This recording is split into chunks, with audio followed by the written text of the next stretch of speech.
Now, senze sifana ukubizwa ngabantwana bakho. Besipha inhlasi senebusiso. Kunamafika umubi unqabe nathi. Sifihla ngaphansi kwamaphiko wakho. Senze singalinga into zomhlaba eziphilayo. Bese wehlisela phezulu ukuthi umoya wakho. Senze sibe njengebomo lasimende. Philise bonke abagulayo ephefumulweni nasenyameni. Bese siqede ukuphofa emzini yethu.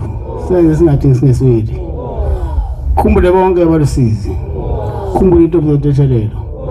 Bese amafazo bese uphamandla laba abafuna ukuvusa imiziwise balobole baganwe nabafuna imisebenzi bayithole noma kodwa bangathula abantwana emzini ubemukelisa kuthi laba abahoba ngemfuyo yeza imfuyo yabizalane yande nabalimi ezivuno sabo siphinda phindeke nalaba basembulini ematiki benze bawuphathe ngokuhloniphana nangokholo umsebenzi wabo bese uphaphafunda ingqondo ekhaliphile benze bakhumbule konke abakufundile bafundele izifundweni zabo bese wenza izwe siphila kulona libe lokuthula libuseke manje naphakathi amen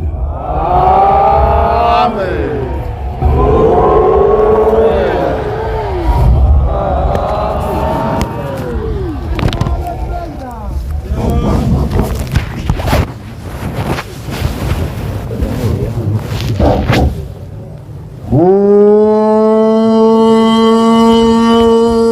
Sefanele